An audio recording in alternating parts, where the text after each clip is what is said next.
I say it all the time, it's never the opportunity, it's what you do when you get it. You know, everybody wants the chance, everybody wants to play, everybody wants to be the person, and then now, you know, here it is. I mean, unfortunately, we're in a little bit difficult situation with our depth, but what it does is allow them to step up and see what they're made of.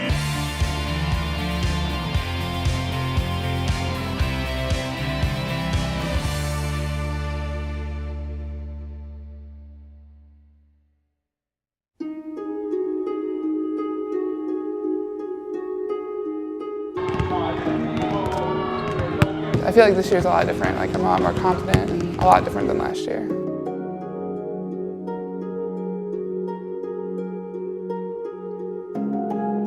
I just kind of convinced myself that I was good and like I did belong here, and I know that I was like a D1 player, I guess, because last year I was kind of like, oh, like, do I belong here? Like I can't even run a play. Like, am I really like supposed to be here, kind of?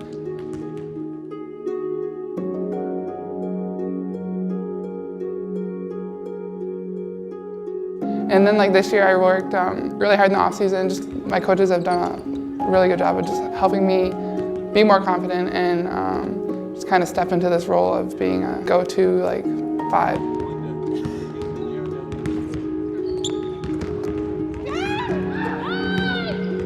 Jazz comes in, we use her as a power, low post, get her the ball in the block kind of a player. So, you know, we can really play different styles within just a substitution of one person. The difference between Jasmine Hines and Becca Mills, and as coaches, we're just trying to continue to add things and tweak things to make sure that, you know, Jazz isn't handling it on the perimeter and she's really trying to score the ball on the block.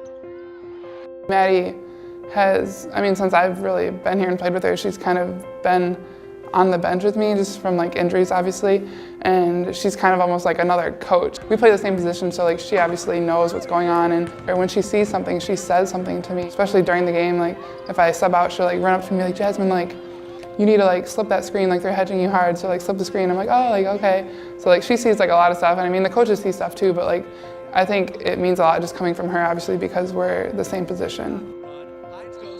Well, I think Maddie, there's no question, has a high IQ for the game. Not only does she have a high IQ for the game, but she articulates very well and has a great rapport with her teammates. So, I mean, those are 3 pretty important areas in order to offer advice and encouragement and suggestions, certainly to Becca and to Jazz. This year I just wanted to start the season off, you know, being confident and just kind of just playing without like thinking too much, and just kind of having that next play mentality if I did mess up, and just play really and not worry about the little things. I plan, oversee, direct, evaluate the strength and conditioning plan for women's basketball. We have 2 goals here. The first goal is to decrease chance and severity of injury, and then to get them back from the injuries they do sustain as quickly as possible. And what we really try to look at is decreasing the non-contact ACL injury risk. This is a big-time injury in women's basketball and in women's sports in general. So what we try to do for that injury and some of the other injuries is to perform a lower body strengthening program. Anytime that we increase the strength of the gluteals, the hamstrings, back to the thighs, and the calves, that decreases their injury risk for the ACLs. So we'll spend some part of our warm-up every single day before practice going through these types of balance movements to teach them how to recover. The second goal is to enhance performance, and we'll also impart some performance movements, both in the weight room and on the court, to try to help each one of them in areas where they're a little bit weak and we want them to be stronger. Sometimes our girls think rest is just taking a nap and relaxing, and recovery is also about rehabbing any of the issues, staying ahead of things, making sure you're fueling your body. We constantly talk about the nutrition. What are you putting in your body? What kind of rest are you getting?